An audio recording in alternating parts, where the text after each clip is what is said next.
Hello, Chicago.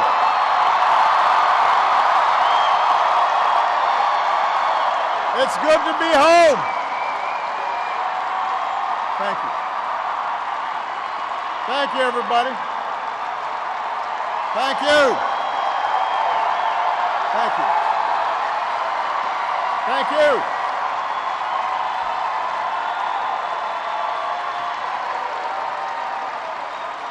Thank you so much. Thank you. Thank you. Thank you. It's good to be home. Thank you. Thank you. Thank you.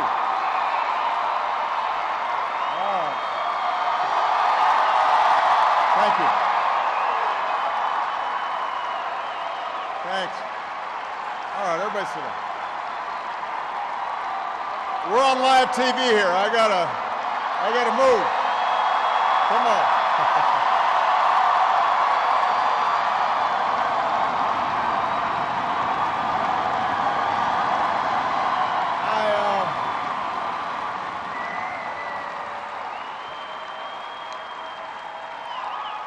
You can tell that I'm you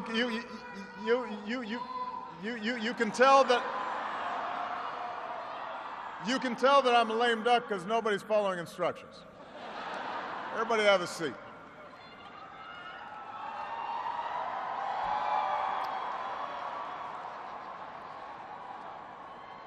My fellow Americans,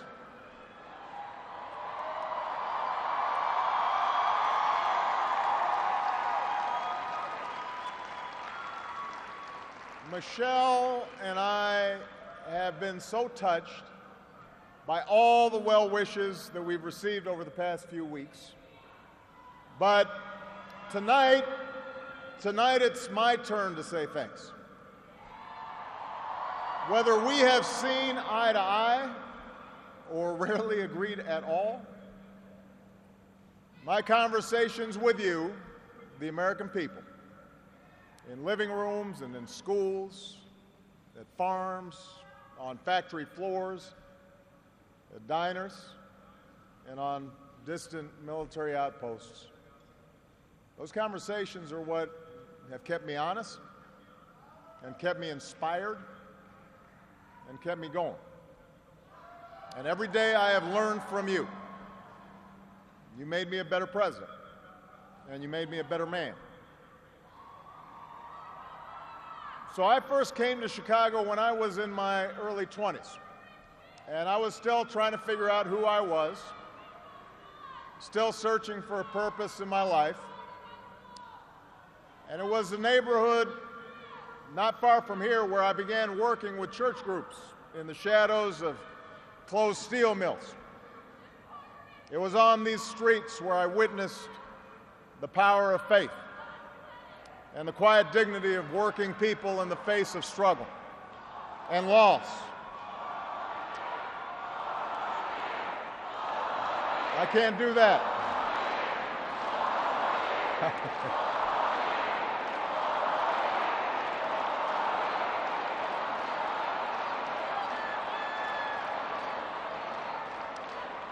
Now, this is where I learned that change only happens when ordinary people get involved and they get engaged and they come together to demand it.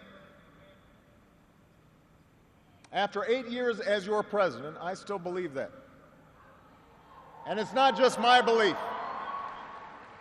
It's the beating heart of our American idea, our bold experiment in self-government. It's the conviction that we are all created equal, endowed by our Creator with certain unalienable rights, among them life, liberty, and the pursuit of happiness. It's the insistence that these rights, while self-evident, have never been self-executing. That we, the people, through the instrument of our democracy, can form a more perfect union. What a radical idea.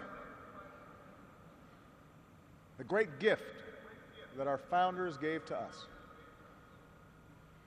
the freedom to chase our individual dreams through our sweat and toil and imagination, and the imperative to strive together as well to achieve a common good, a greater good. For 240 years, our nation's call to citizenship has given work and purpose to each new generation. It's what led patriots to choose republic over tyranny, pioneers to trek west, slaves to brave that makeshift railroad to freedom.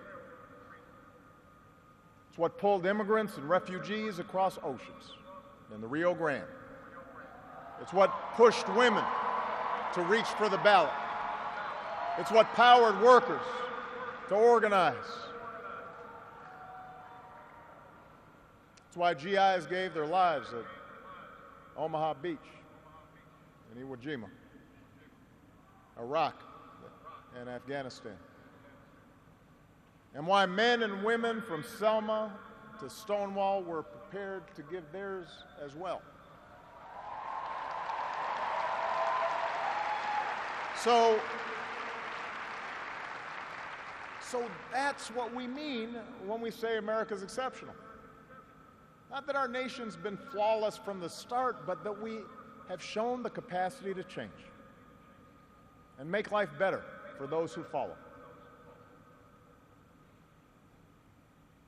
Yes, our progress has been uneven. The work of democracy has always been hard.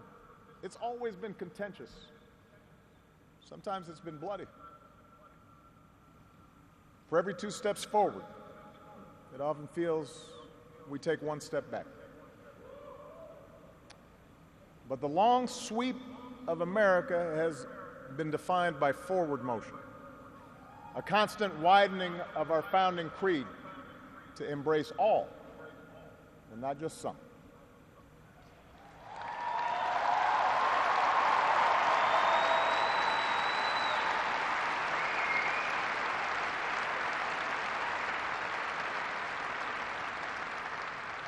If I had told you 8 years ago that America would reverse a Great Recession, reboot our auto industry, and unleash the longest stretch of job creation in our history,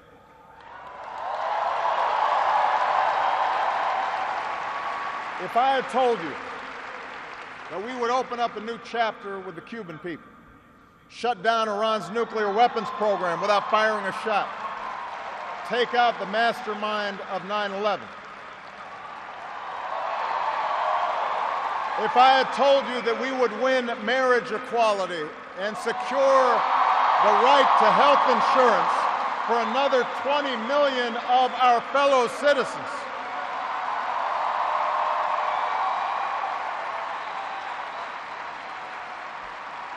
if I had told you all that, you might have said, our sights were set a little too high.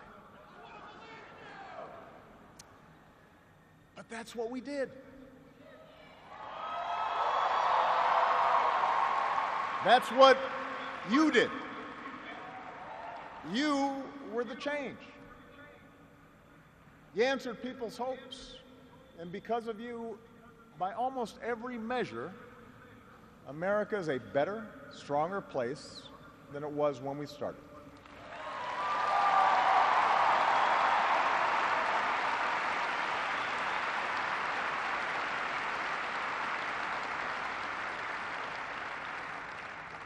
In 10 days, the world will witness a hallmark of our democracy. No. The peaceful transfer of power from one freely elected president to the next.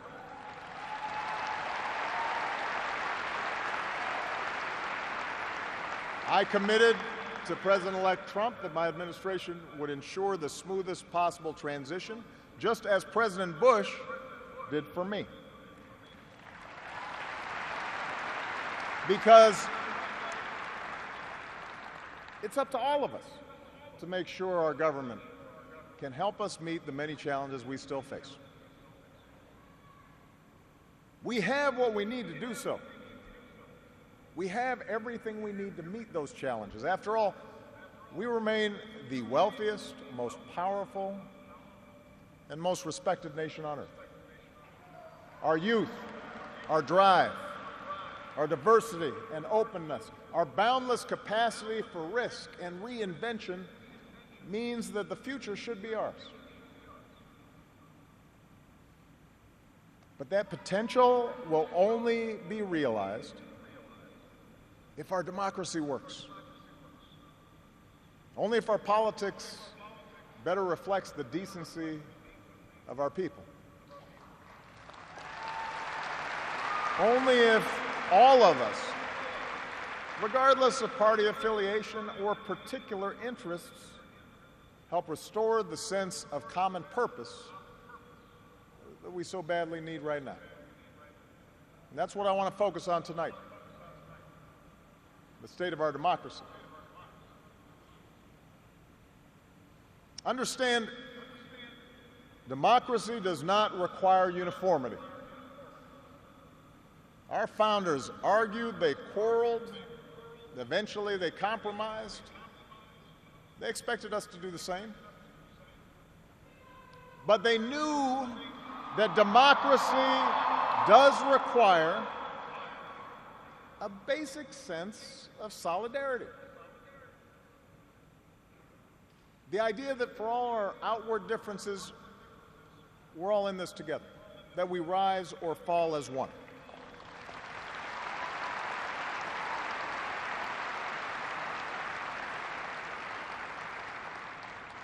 There have been moments throughout our history that threatened that solidarity. And the beginning of this century has been one of those times. A shrinking world, growing inequality, demographic change, and the specter of terrorism. These forces haven't just tested our security and our prosperity, but are testing our democracy as well.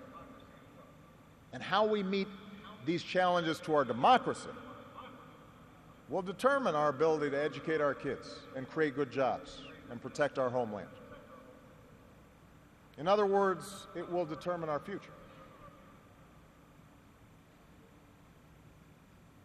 To begin with, our democracy won't work without a sense that everyone has economic opportunity. And the good news is that today the economy is growing again. Wages, incomes, home values, and retirement accounts are all rising again. Poverty is falling again.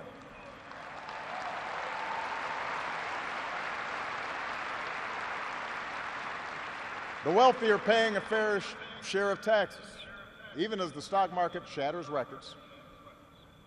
The unemployment rate is near a 10-year low. The uninsured rate has never, ever been lower.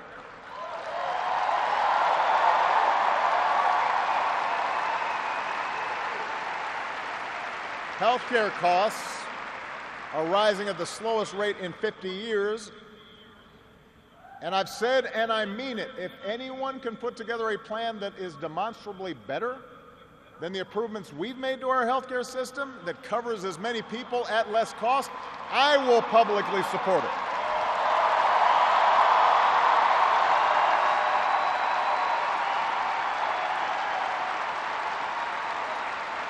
Because that, after all, is why we serve. Not to score points or take credit, but to make people's lives better. But for all the real progress that we've made, we know it's not enough. Our economy doesn't work as well or grow as fast when a few prosper at the expense of a growing middle class and ladders for folks who want to get into the middle class. That's the economic argument, but stark inequality is also corrosive to our democratic idea. While the top 1% has amassed a bigger share of wealth and income, too many of our families in inner cities and in rural counties have been left behind. The laid-off factory worker, the waitress, or healthcare worker who's just barely getting by and struggling to pay the bills. Convinced that the game is fixed against them, that their government only serves the interests of the powerful. That's a recipe for more cynicism and polarization in our politics. Now, there are no quick fixes to this long-term trend. I agree, our trade should be fair and not just free. But the next wave of economic dislocations won't come from overseas. It will come from the relentless pace of automation that makes a lot of good middle-class jobs obsolete. And so we're going to have to forge a new social compact to guarantee all our kids the education they need, to give workers the power to unionize for better wages, to update the social safety net to reflect the way we live now, and make more reforms to the tax code so corporations and individuals who reap the most from this new economy don't avoid their obligations to the country that's made their very success possible.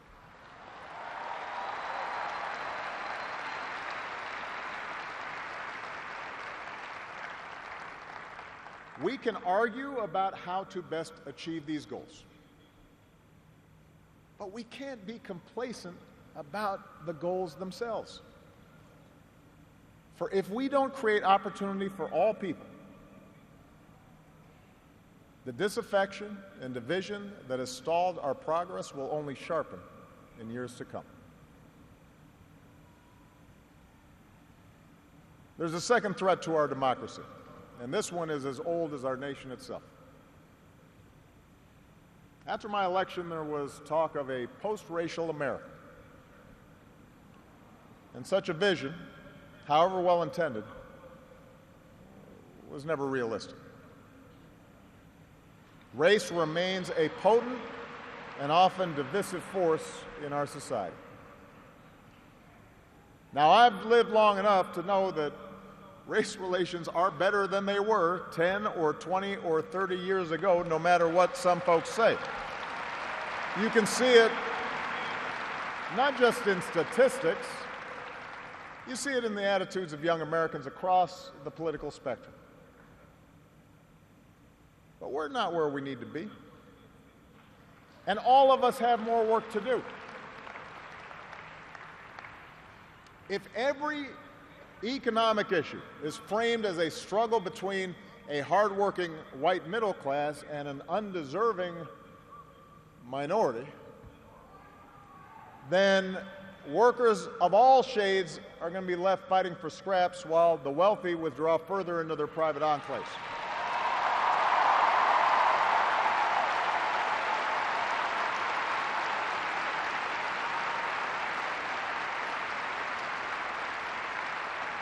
If we're unwilling to invest in the children of immigrants just because they don't look like us, we will diminish the prospects of our own children, because those brown kids will represent a larger and larger share of America's workforce.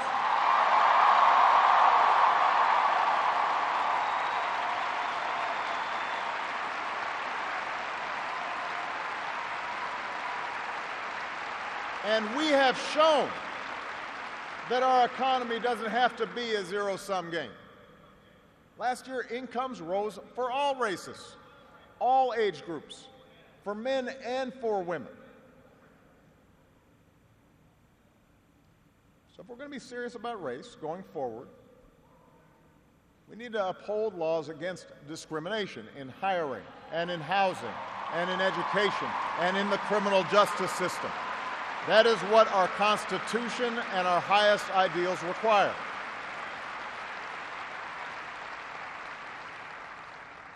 But laws alone won't be enough. Hearts must change. They won't change overnight. Social attitudes oftentimes take generations to change. But if our democracy is to work the way it should in this increasingly diverse nation, then each one of us need to try to heed the advice of a great character in American fiction, Atticus Finch, who said, "You never really understand a person until you consider things from his point of view, until you climb into his skin and walk around in it. for blacks and other minority groups, that means tying our own very real struggles for justice to the challenges that a lot of people in this country face. Not only the refugee or the immigrant or the rural poor or the transgender American, but also the middle-aged white guy who, from the outside, may seem like he's got advantages, but has seen his world upended by economic and cultural and technological change. We have to pay attention and listen.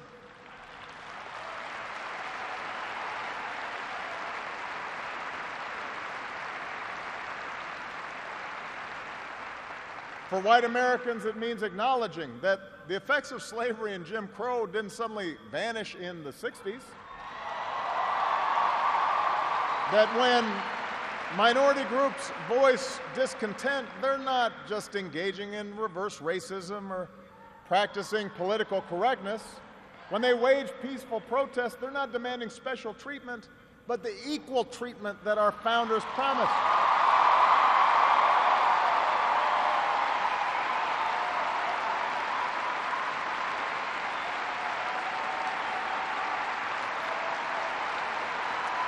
For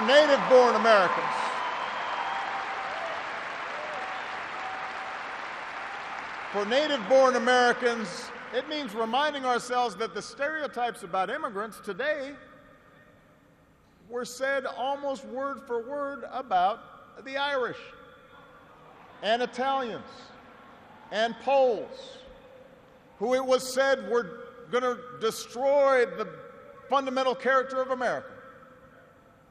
And as it turned out, America wasn't weakened by the presence of these newcomers. These newcomers embraced this nation's creed, and this nation was strengthened. So, regardless of the station that we occupy, we all have to try harder. We all have to start with the premise that each of our fellow citizens loves this country just as much as we do, that they value hard work and family just like we do, that their children are just as curious and hopeful and worthy of love as our own.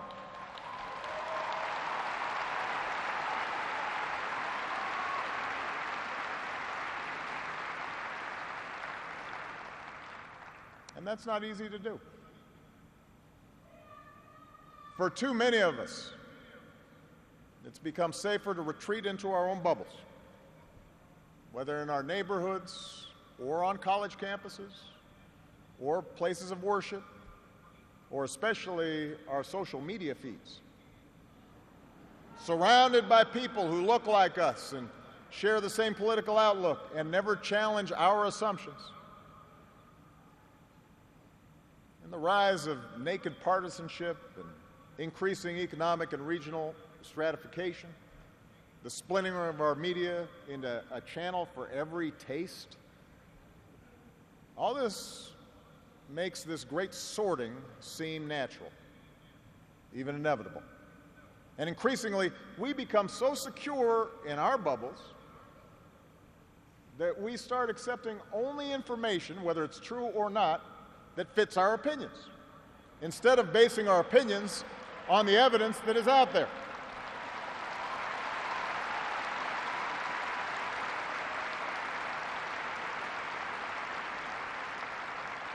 And this trend represents a third threat to our democracy. Look, politics is a battle of ideas. That's how our democracy was designed. In the course of a healthy debate, we prioritize different goals and the different means of reaching them. But without some common baseline of facts, without a willingness to admit new information and concede that your opponent might be making a fair point, and that science and reason matter, then we're going to keep talking past each other, and we'll make common ground and compromise impossible.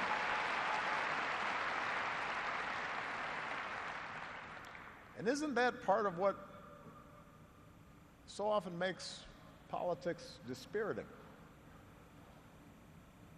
How can elected officials rage about deficits when we propose to spend money on preschool for kids, but not when we're cutting taxes for corporations? How do we excuse ethical lapses in our own party, but pounce when the other party does the same thing? It's not just dishonest, this selective sorting of the facts. It's self-defeating. Because, as my mom used to tell me, reality has a way of catching up with you.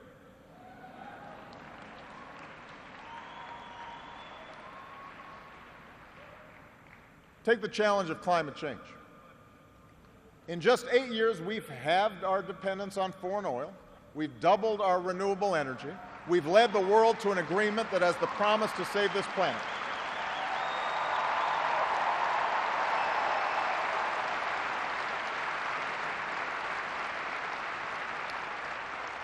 But without bolder action, our children won't have time to debate the existence of climate change. They'll be busy dealing with its effects. More environmental disasters, more economic disruptions, waves of climate refugees seeking sanctuary. Now, we can and should argue about the best approach to solve the problem. But to simply deny the problem not only betrays future generations, it betrays the essential spirit of this country, the essential spirit of innovation and practical problem solving that guided our founders.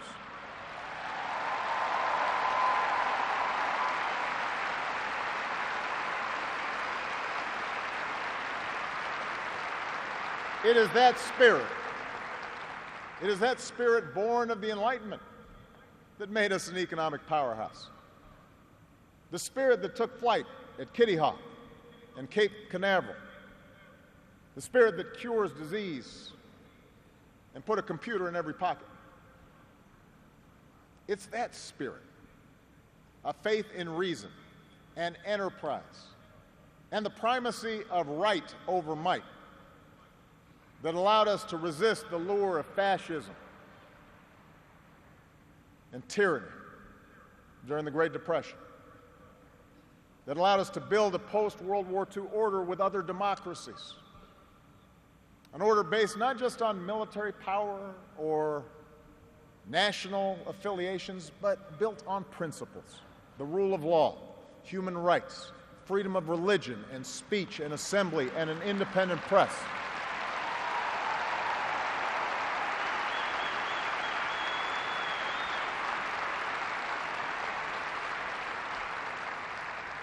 That order is now being challenged. First, by violent fanatics who claim to speak for Islam.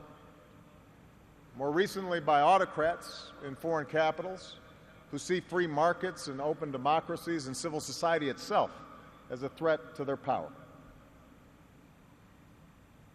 The peril each poses to our democracy is more far-reaching than a car bomb or a missile.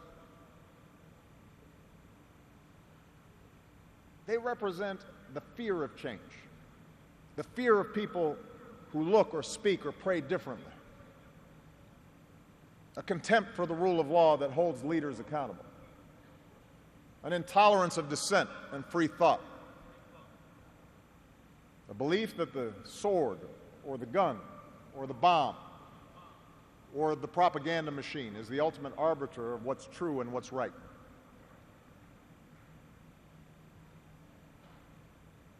Because of the extraordinary courage of our men and women in uniform, because of our intelligence officers and law enforcement and diplomats who support our troops,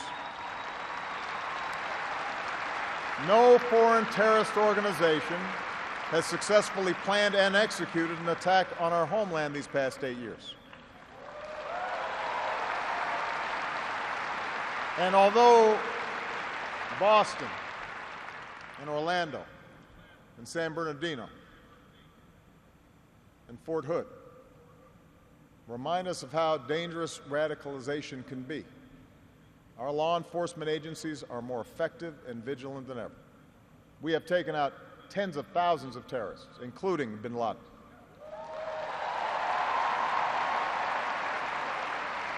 The global coalition we're leading against ISIL has taken out their leaders and taken away about half their territory. ISIL will be destroyed, and no one who threatens America will ever be safe. And to all who serve or have served, it has been the honor of my lifetime to be your commander-in-chief. And we all owe you a deep debt of gratitude.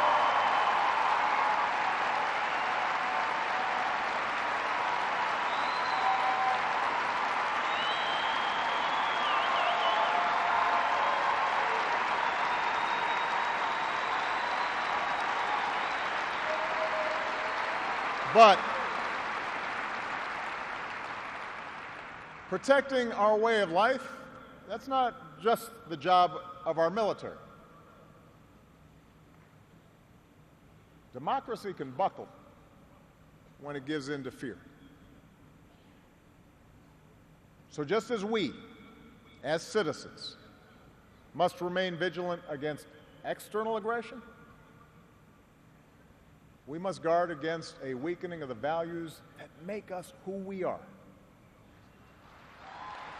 And that's why for the past 8 years, I've worked to put the fight against terrorism on a firmer legal footing. That's why we've ended torture, worked to close Gitmo, reformed our laws governing surveillance to protect privacy and civil liberties. That's why I reject discrimination against Muslim Americans, who are just as patriotic as we are.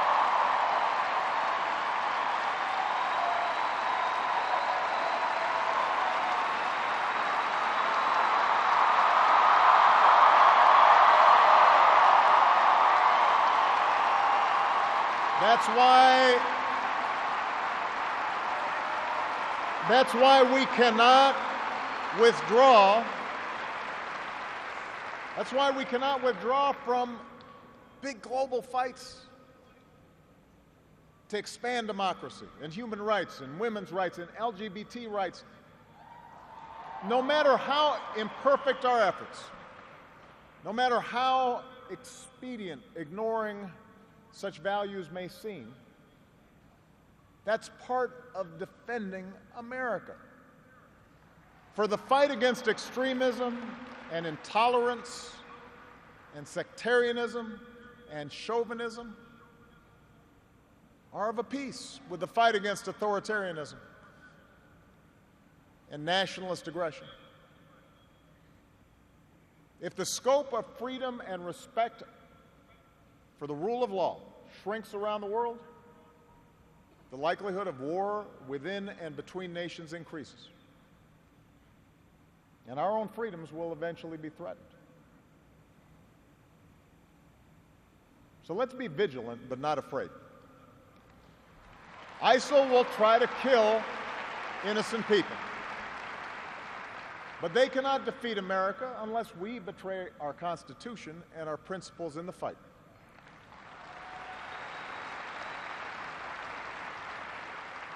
Rivals like Russia or China cannot match our influence around the world unless we give up what we stand for and turn ourselves into just another big country that bullies smaller neighbors.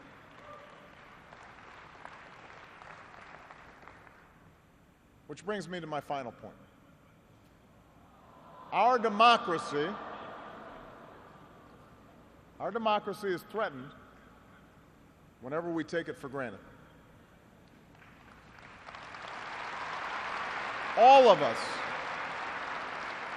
regardless of party, should be throwing ourselves into the task of rebuilding our democratic institutions.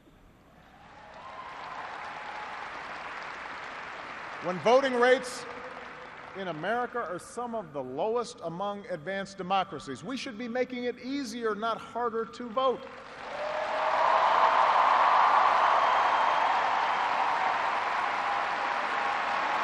When trust in our institutions is low, we should reduce the corrosive influence of money in our politics and insist on the principles of transparency and ethics in public service. When Congress is dysfunctional, We should draw our congressional districts to encourage politicians to cater to common sense and not rigid extremes.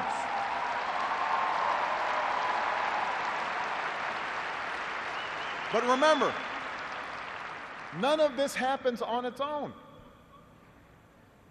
All of this depends on our participation, on each of us accepting the responsibility of citizenship, regardless of which way the pendulum of power happens to be swinging. Our Constitution is a remarkable, beautiful gift. But it's really just a piece of parchment. It has no power on its own. We, the people, give it power. We, the people, give it meaning with our participation and with the choices that we make and the alliances that we forge, whether or not we stand up for our freedoms, whether or not we respect and enforce the rule of law. That's up to us. America's no fragile thing, but the gains of our long journey to freedom are not assured.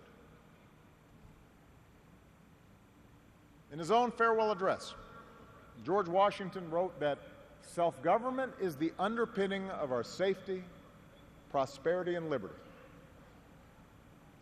But from different causes and from different quarters, much pains will be taken to weaken in your minds the conviction of this truth.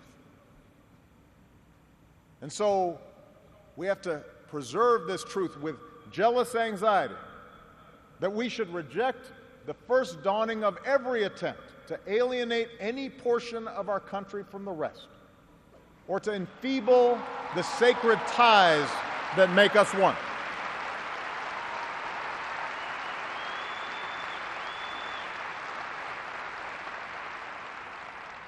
America, we weaken those ties when we allow our political dialogue to become so corrosive that people of good character aren't even willing to enter into public service.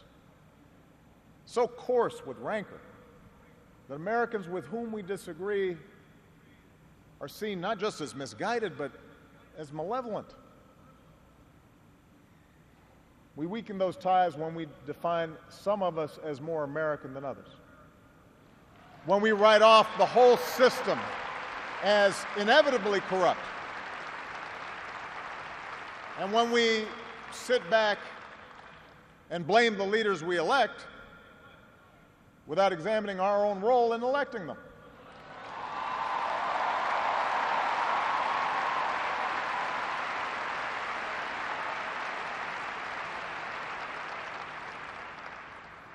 It falls to each of us to be those anxious, jealous guardians of our democracy,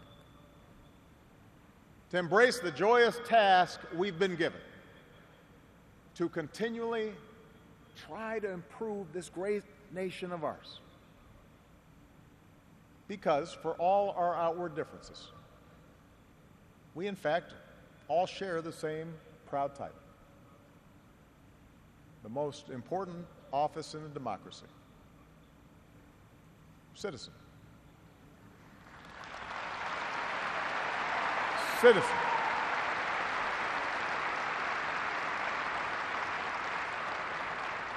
So you see, that's what our democracy demands. It needs you.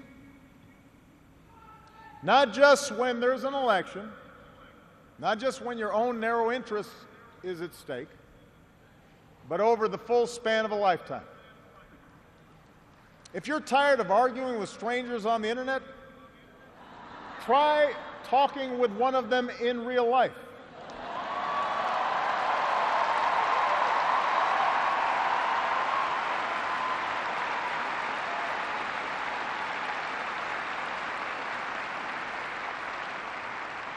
If something needs fixing, then lace up your shoes and do some organizing.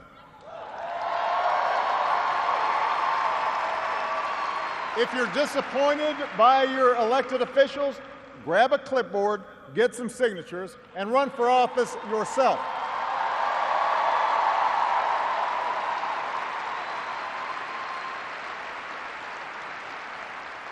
Show up. Dive in. Stay at it. Sometimes you'll win. Sometimes you'll lose. Presuming a reservoir of goodness in other people, that can be a risk. And there will be times when the process will disappoint you. But for those of us fortunate enough to have been part of this work and to see it up close, let me tell you, it can energize and inspire. And more often than not, your faith in America and in Americans will be confirmed. Mine sure has been. Over the course of these 8 years, I've seen the hopeful faces of young graduates and our newest military officers. I have mourned with grieving families, searching for answers, and found grace in Charleston Church. I've seen our scientists help a paralyzed man regain his sense of touch. I've seen wounded warriors who at points were given up for dead walk again. I've seen our doctors and volunteers rebuild after earthquakes and stop pandemics in their tracks. I've seen the youngest of children remind us through their actions and through their generosity of our obligations to care for refugees or work for peace. And above all, to look out for each other.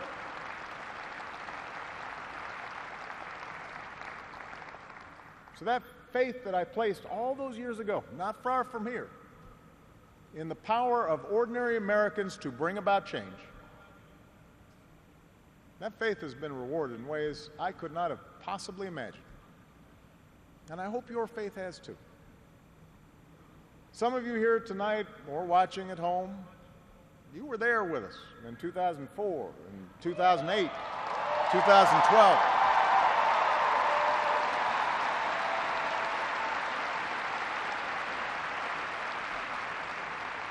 Maybe you still can't believe we pulled this whole thing off. Let me tell you, you're not the only ones. Michelle,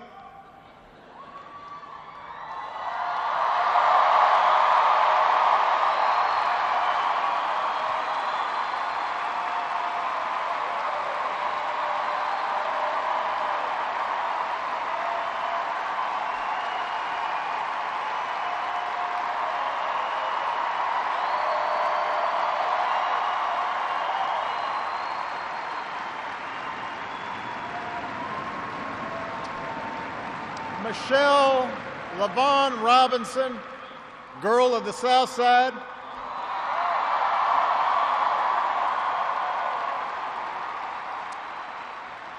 For the past 25 years, you have not only been my wife and mother of my children, you have been my best friend.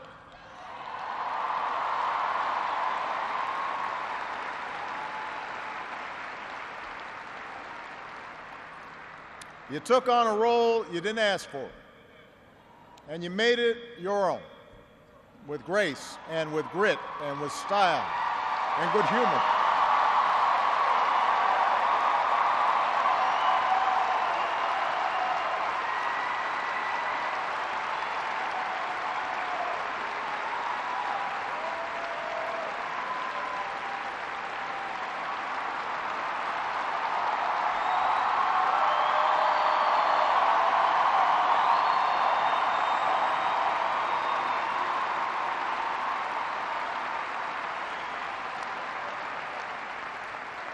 You made the White House a place that belongs to everybody. And a new generation sets its sights higher because it has you as a role model. So you have made me proud, and you have made the country proud.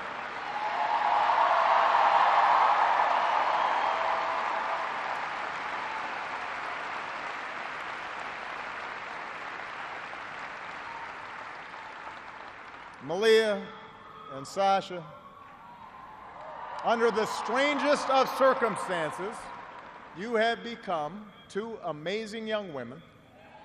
You are smart and you are beautiful, but more importantly, you are kind and you are thoughtful and you are full of passion. And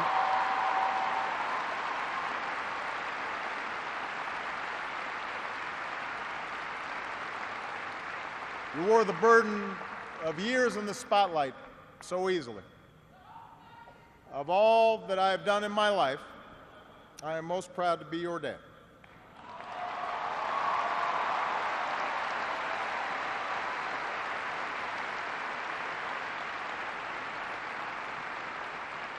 To Joe Biden,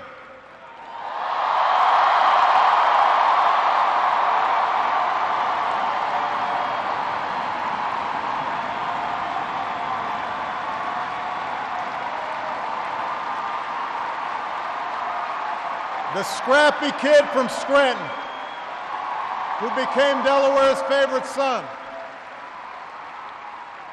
You were the first decision I made as a nominee, and it was the best.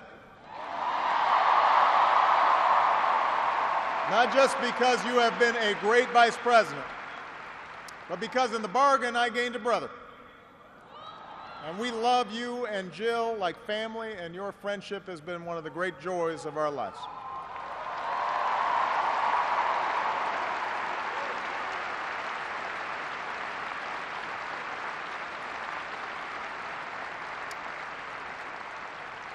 To my remarkable staff, for 8 years, and for some of you a whole lot more, I have drawn from your energy, and every day I try to reflect back what you displayed: heart and character and idealism. I've watched you grow up, get married, have kids, start incredible new journeys of your own. Even when times got tough and frustrating, you never let Washington get the better of you. You guarded against cynicism. And the only thing that makes me prouder than all the good that we've done is the thought of all the amazing things that you are going to achieve from here.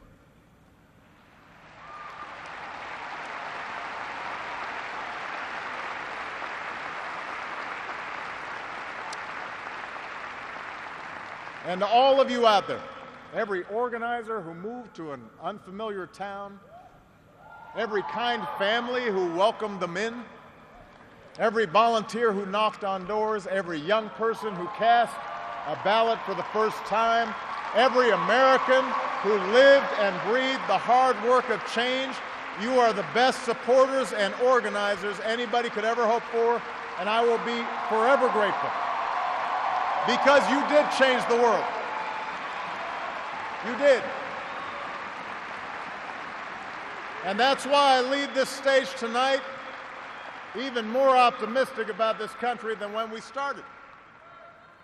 Because I know our work has not only helped so many Americans, it has inspired so many Americans, especially so many young people out there, to believe that you can make a difference, to hitch your wagon to something bigger than yourselves.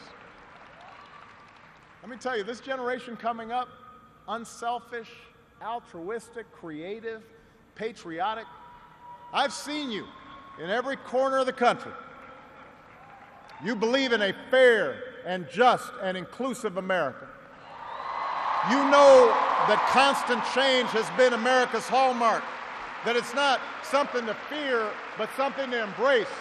You are willing to carry this hard work of democracy forward. You'll soon outnumber all of us, and I believe as a result, the future is in good hands.